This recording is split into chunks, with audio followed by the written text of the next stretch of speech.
guys, welcome back to my channel. My name is Chinese, and in today's video I'm going to be telling you guys a little bit about starting your YouTube as a beginner YouTuber and a little bit of tips and tricks that I found on my way. So before I get into the video, make sure you guys hit that subscribe button and leave a comment down below. So let me know what made you click on this video. Like, are you trying to be a YouTuber? Are you a YouTuber trying to find a way how to, like, are you a small YouTuber like me basically? Are you trying to find your way still? Is it questions that you need answered? Like, what's up? Why did you click my video? Because I want to know. Don't forget to comment because I'm going to be able to tell. If I say I got 10 views and I got 0 comments, I'm going to know none of y'all comment on my stuff. Like, don't do that to me. Don't do that to me. So anyway, yeah, so before I get started into the video, make sure you guys have a book or your phone to take notes, or your iPad. And if you are using a book, make sure you got a pen, okay? Or a pencil or a marker, whatever you want to write with. So I did write down notes early this morning, y'all. I was so adamant about making this video. I wrote down notes early this morning about how I want the video to go. So that's, if you see me looking at my phone, that's why. So let's first start off with equipment. So I feel like you should just start off with what you have. When I started my YouTube channel, I was using my cell phone, and then I upgraded to a new phone, which is this phone, and then now I primarily a lot of the time I just use my iPhone. So the iPhone I'm recording off of right now is an iPhone XR in red, and I use it as my YouTube phone. A lot of people, believe it or not, because I am a small YouTuber, a lot of people do DM me and they're like, hey, how should I start my channel? Do you have any recommendations? I just brought a camera.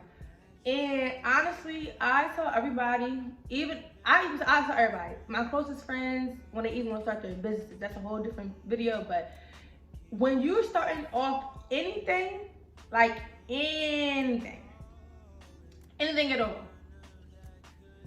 relating to media and, like, you know, starting your business and stuff, even though we're not talking about business, I always say start with what you have. I say start with what you have because I know people personally that went out and bought a camera. One of my close friends, she bought a camera for, like, I think $700. She recorded one video on it. One video she recorded on it. Yo, she still haven't started her YouTube channel. You start off something, you don't want to spend a whole bunch of money into it, because it is good to invest in yourself, don't get me wrong. But it is good to be, what is it called? But it is good basically to still hold on to your money. So when you're starting off with YouTube, and I'm not talking about you starting off with 1,000, you starting off with 500. I'm talking about you starting off with zero, no subscribers at all. Why are you spending $900 on a camera? I mean, if you got it like that, okay. But my thing is, even if you do have it like that, why would you want to spend $900 on something that you're just now starting? That's one. And you don't really know if you're going to be consistent with it. Because YouTube itself is a job. So I always tell people, just start with what you have. Now, one girl, she DM'd me, some girl I used to go to school with. She DM'd me and she was like, hey, my Amazon 4K camera, you know, it was only $100. She asked me how it was because she had just brought a $900 content kit creator. And, or a content creator kit, I think that's how it is. So I told her, just from myself, I said, honestly, I wouldn't spend that much money on a content creator kit because, one, you don't know if you're going to like doing YouTube.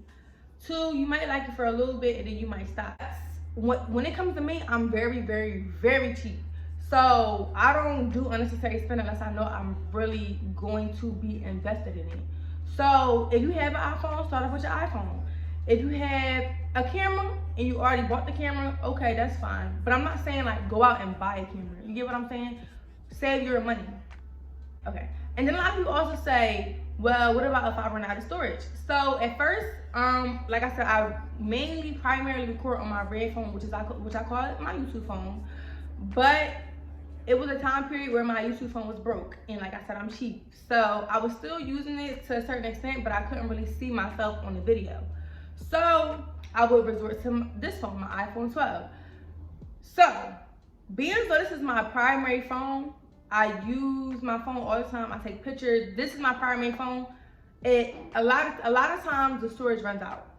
So me wanting to be consistent, I figured out another way to still continuously record without running out of storage. So my dad told me, hey, why don't you just upload your videos to Dropbox? So I uploaded my videos to Dropbox, and that's how I kind of got a hang of like how to manage my storage. Because if you run out of storage, you can't record a video, and if you can't record a video, you're not posting content. You get what I'm saying? So it's ways to work around that. Yeah, so basically just start off with what you have. Let me look at the next bullet point, because if y'all not new here, y'all know I can get off topic. Next thing is support from family and friends. So when you are starting your YouTube, right, the first thing you're thinking about is subscribers. So with my research and anything I've started to YouTube, I've always learned that you have to basically find your audience. So even though you have a whole bunch of family and friends, that does not always mean that they're into YouTube. So their way of support may be different. Other than, you know, watching your video or subscribing to your video, their support might be different. So my best friend, she doesn't watch YouTube at all. She don't care about YouTube. She don't watch YouTube. YouTube is not her thing. And I respect that. Why? Because that's not her thing. So in certain ways, at first I used to feel some type of way because she didn't repost my stuff. But like I just said, support comes in many ways. So when she sees something about YouTube growth, the best time to post videos, the best time to post pictures, because I do take my own pictures and I am working on my picture content or whatever. The best time to post anything that has something to do with social media and me growing my YouTube and me growing my social media platform, she sends me. So let me show you guys. I actually have a picture of a thing she sent me. So she sent me that, and I'll actually attach it so you guys can see it for yourself. So she sent me that, and just because like you feel as though you're new, like I said, everybody doesn't watch YouTube. Some people don't watch YouTube. Some people don't watch YouTube at all. Some people hate YouTubers. So when you're starting off, you do expect a lot of support from your family and your close friends, but you do have to understand everybody has their own preference. So other than her, you know, she doesn't watch YouTube, she don't care about it. She still helps me out by sending me tips that she finds. My aunt, my mom and them, my mom, she don't watch my YouTube a lot because she says my mouth is crazy. But what she does is repost it, she likes my videos, she subscribes to me. So like I said, when you're new, support comes in many different ways. So that kind of leads into me talking about subscribers. So, like I said, it is good to have support from your family and friends, but the best thing to do is find your audience. So with my research of doing YouTube and doing it myself, I've also learned that your subscribers will find you. So like I said, I'm a small YouTuber. Right now, I think I'm at 379 subscribers. Yeah, 379 subscribers. So I'm a small YouTuber.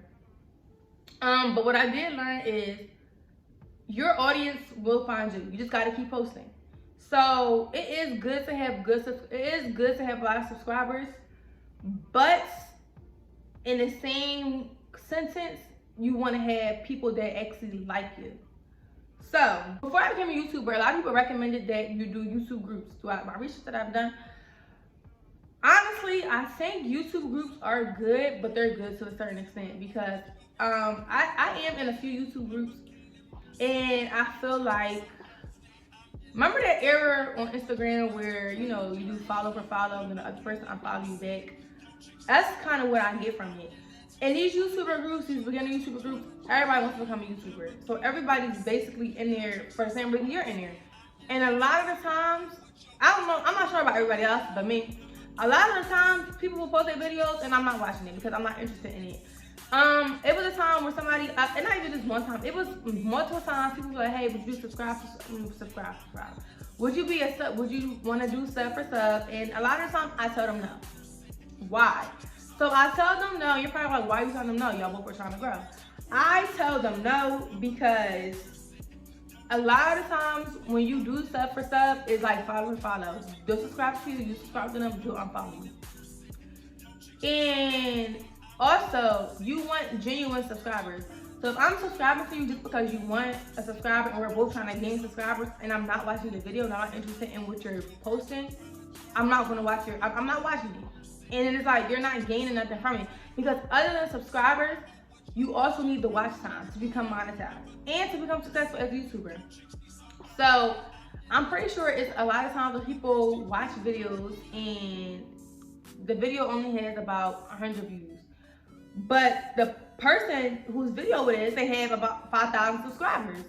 So then to me, it has me thinking like, okay, you posted a video about 3 weeks ago, you have only 100 views and you have 5,000 subscribers. That in my mindset tells me that a lot of people that subscribe to your channel, either they're not really active no more, or they subscribe to your channel just to subscribe, but they're not watching you. They're not watching your content. If you become a YouTuber, you want people to watch your content. Because if you didn't, you wouldn't really care about being monetized. You wouldn't really care about being a YouTuber.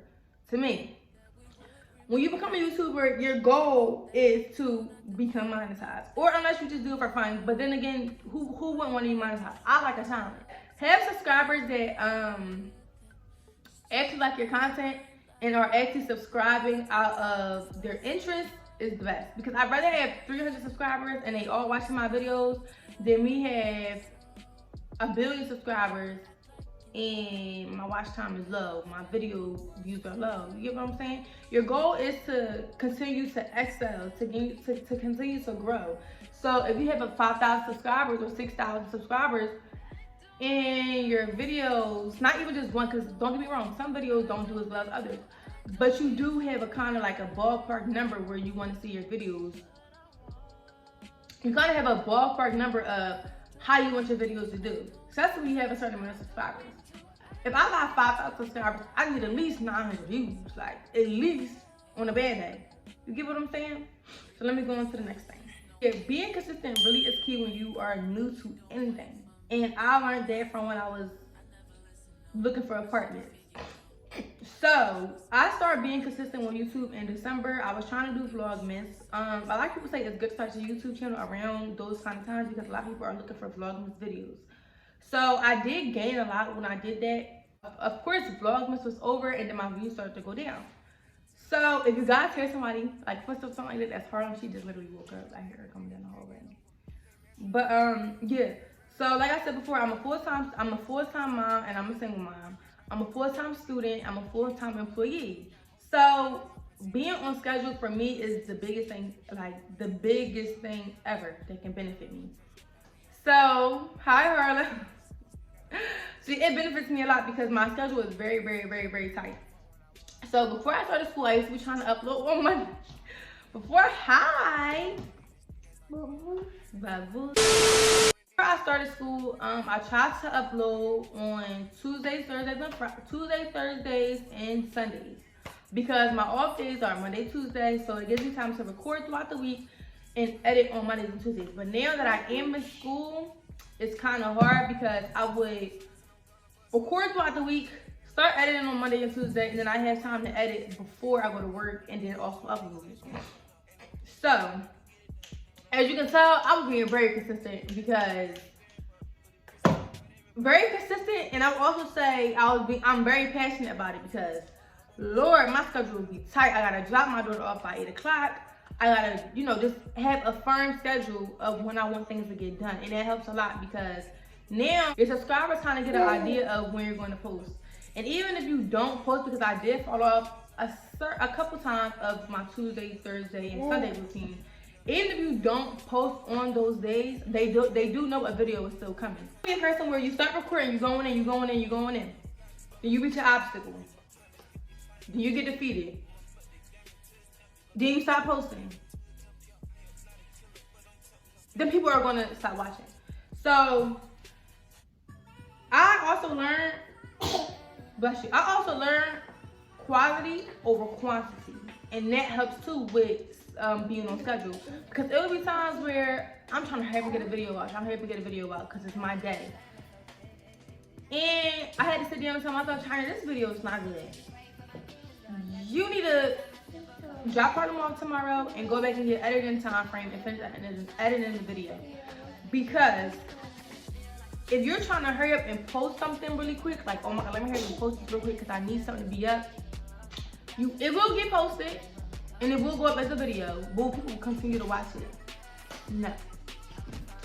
So I've learned that, and I've learned that I'd rather post something that's good that I will watch than post something just to post it and people don't watch it. Because like I said, when you're growing as a YouTuber and you want to become monetized, the most important thing to do, honestly, is be consistent, but also make sure it's something that your subscribers want to watch. Right, Harlem? So let me see the next thing. And I hope, honestly, I really hope this is helping you guys out.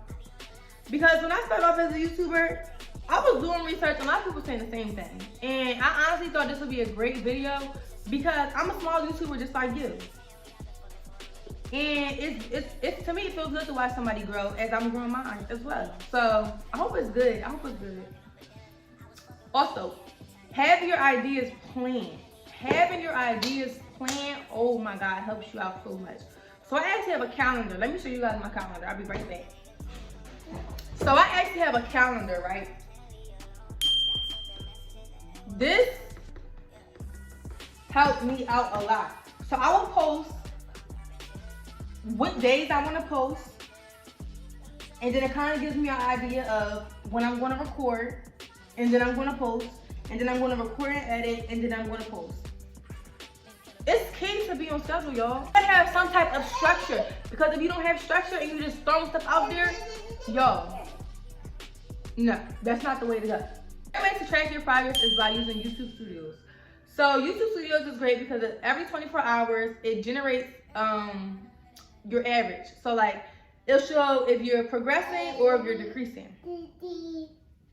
Or it shows if you're increasing or you're decreasing in watch time, views, hours, your watch time hours, views. So next thing I'm going to be talking about is promoting yourself.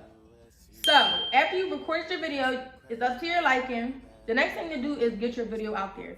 So a lot of people say cross promote, and cross promoting is great. Promote on your Instagram, promote on your Twitter, promote on your Snapchat. Every social media you have, promote on there, right? But how are you promoting?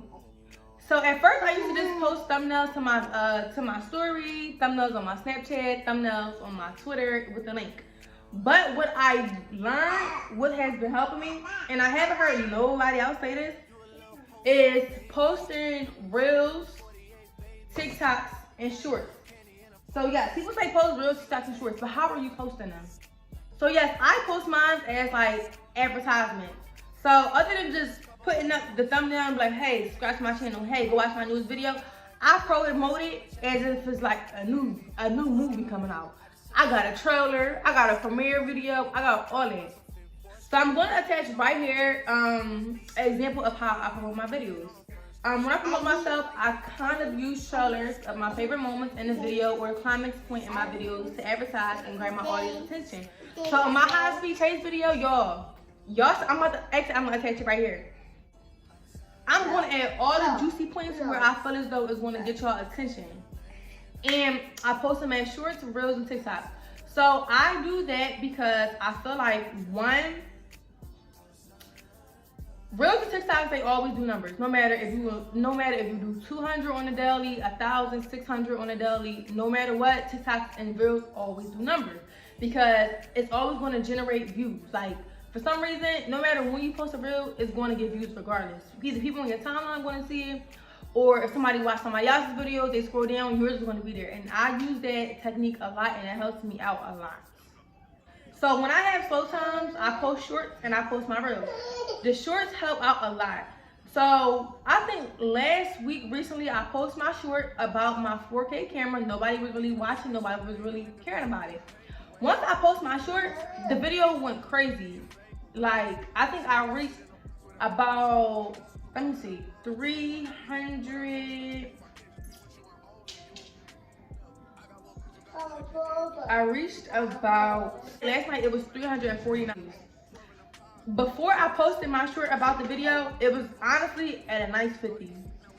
when I posted my reel and my reel started, not my reel, when I posted my short on my YouTube and my reels and they started doing numbers, I started generating views, subscribers. I gained so many subscribers from it, like a whole bunch. So I also say too, shorts are good to post when you have slow times, because although it isn't full videos, now to be monetized, you need real watch time. So you can have 4,000 watch time hours from your videos, or you can have a million views, or I think it is watch time hours from your reels. So either way, it's helping your channel. It's helping your channel by watch time hours, views, and it's also helping your channel by subscribers. It's just giving them a quick rundown of your personality and how your videos are. It's been doing well. At first, when I used to post shorts, they didn't do as well. But now that I post them and I'm kind of like consistent with posting my reels, I post like maybe 2-3 reels a week. I'm not reels. I keep talking about reels. I'm talking about, well, I do post reels, but then I also do post shorts. Shorts and reels to me are basically the same thing. Because if I make a short, I'm posting it on my reels and I'm posting it on my TikTok. But when I post shorts to my YouTube, it helps me out a lot. So I really recommend doing that when you have slow times, because it still generates people's interest. So the last thing I'm going to be talking about is tracking your progress. Tracking your progress is important because 1, it gives you motivation to keep going. 2, it shows you how far you've become. And 3, you can see visually you're increasing. So one thing I use to track my what did I just say? To track my progress is my calendar. So in the month of January, on Tuesday, January 3rd, I have 543 average views. So every day my numbers will go up and I will post when my numbers go up. And then also at times my numbers will go down and I will also still write in my book when my numbers go down. Now, when your numbers go down, you don't want to write it. Of course you don't. So at first I wasn't writing them, but then again I did, because it's realistic. It's realistic. Sometimes you go up, sometimes you have good days, and why am I getting breaks? And sometimes you have bad days. Yeah. And sometimes you have bad days. But it's good to keep a paper trail of both, so you can see what will help you out, what you're lacking in, what you're not doing so good in. So that's another reason why I started posting my shorts and my reels. I started posting shorts because, like I said before, after Vlogmas, my videos weren't doing as good, and I didn't want to give up doing YouTube. I want to keep going. I have the passion to keep going to keep going to do YouTube. So my thing is strategizing. How do I figure out a different way to get my views back up and get my subscribers back? So let me see. Let me see when I posted my first short. When I tell you I posted my short, it did numbers, and now it like averages at like maybe 200 views. So now I factor in my reels. Now I factor in my shorts when I do my kind of like my progress calendar or whatever, and I see how it helps me, how it's helping out my channel. So yeah. Also, I use. Oh, I forgot to add this in for y'all. This is another way I promote myself.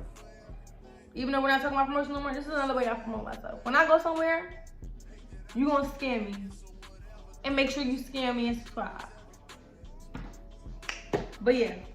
So another way I check my progress is also I journal about my progress. On November 29th, I said I did some editing about my... December 29th, I did some editing on my channel. And I talked about how I want to, be consistent and publish videos on a regular, whatever.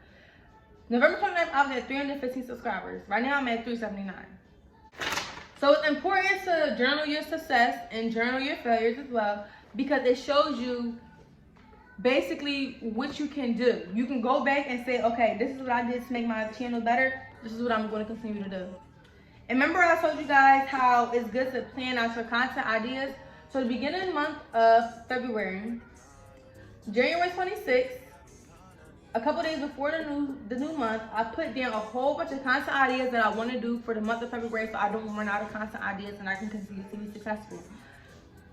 So I put that down, and it gives you an idea already of what you, I'm sorry, y'all.